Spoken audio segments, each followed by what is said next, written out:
khusyuknya sholat seseorang yang mungkin sangat sulit kita lakukan. Alkisah, ada beberapa orang yang sedang melakukan perjalanan atau musafir, dan tibalah mereka dalam sebuah hutan belantara. Kala itu sudah gelap dan cahaya hanya diberikan oleh sinar rembulan saja. Mereka terlalu lelah untuk meneruskan perjalanan tersebut, sehingga orang-orang itu pun tertidur di tengah hutan belantara. Namun tidak dengan satu orang ini. Satu orang ini di sepertiga malamnya, ia mencoba untuk bangun dan kemudian melakukan sholat dengan sangat khusyuk. Dalam setiap perkataan, di dalam sholatnya, ia mengucapkannya dengan perlahan dan ia hayati betul. Ia paham bahwa dalam setiap perkataan tersebut adalah doa pengharapannya kepada Allah Subhanahu wa Ta'ala. Di tengah orang-orang yang tertidur dan satu orang yang sedang sholat khusyuk ini, tiba-tiba dari kejauhan terdengar sebuah suara dan derap langkah. Maka seseorang pun bangun dan kemudian melihat apa yang ada di balik belantara tersebut. Dan alangkah kagetnya orang-orang ini ketika mengetahui ada singa yang buas yang sebenarnya hendak menerkam mereka. Maka mereka pun saling membangunkan satu sama lain dan dengan penuh ketakutan mereka lari tunggang langgang sampai kemudian ada beberapa di antara mereka yang naik ke atas pohon karena takut diterkam oleh singa tersebut. Lalu bagaimana dengan orang yang sedang sholat ini? Dalam sholatnya ternyata ia tidak terpengaruh dengan keadaan singa tersebut. Teman-temannya yang berada di atas pohon dan berada dalam kejauhan menyaksikan dengan hati yang berdebar.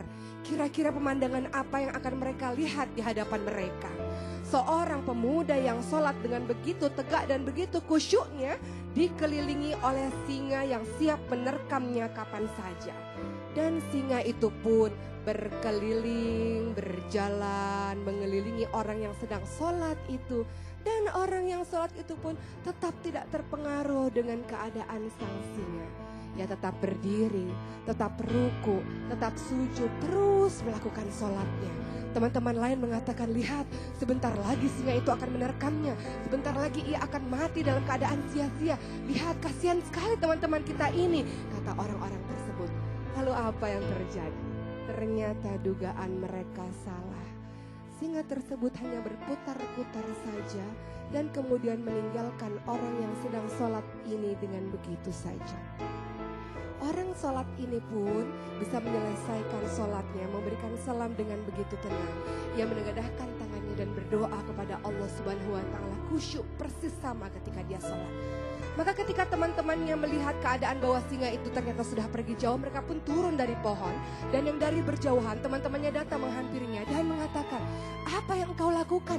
Tadi ada singa di dekatmu dan engkau berdiri saja, sholat saja tanpa terpengaruh apapun. Bagaimana kalau engkau mati sia-sia ketika singa itu menerkammu? Kenapa engkau tidak lari begitu saja? Maka orang ini mengatakan, engkau tahu, aku ini malu kalau aku takut pada makhluknya Allah. Sementara aku tidak takut kepada Allah. Aku sedang menikmati percakapanku dengan Allah.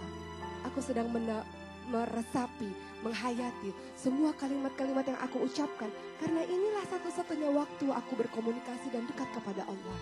Aku sedang menikmati rukuku, aku sedang menikmati sujudku. Karena aku tahu ketika aku merendahkan diri dengan sujudku, kepalaku ini aku rendahkan, aku taruh di tanah, adalah tempat di mana aku merasa sangat dekat kepada Robku. Maka seakan-akan aku tidak pernah takut dengan apapun. Aku merasa Allah sedang memandangku. Aku merasa aku tengah berbicara kepada Allah. Dan aku merasa ketenangan yang luar biasa. Aku serahkan pada Allah apa yang terjadi akan kehidupanku. Dan Allah menyelamatkanku karena sholat khusyukku ini. Lihat, kisah ini menjadi pembelajaran sangat berharga. Sholat khusyuk adalah sholat yang sangat sulit kita lakukan. Kenapa? Karena kita tidak pernah paham akan maknanya.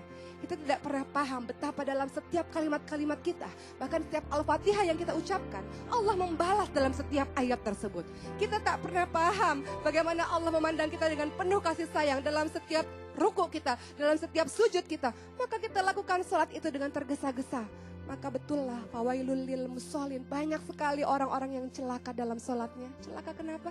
Karena lalai dalam sholatnya. Badannya sholat tapi hatinya tak merasakan bahwa sedang diawasi oleh Allah Subhanahu wa Ta'ala. Sholat dengan khusyuk, kita melatih diri kita, hati kita serahkan kepada Allah, dan kita akan merasakan manfaatnya bahwa dalam sholat itu inna sholatan tanha anil fahsya'i wal munkar, akan senantiasa menjagamu dari perbuatan keji dan mungkar, dan kau tidak akan pernah takut pada apapun.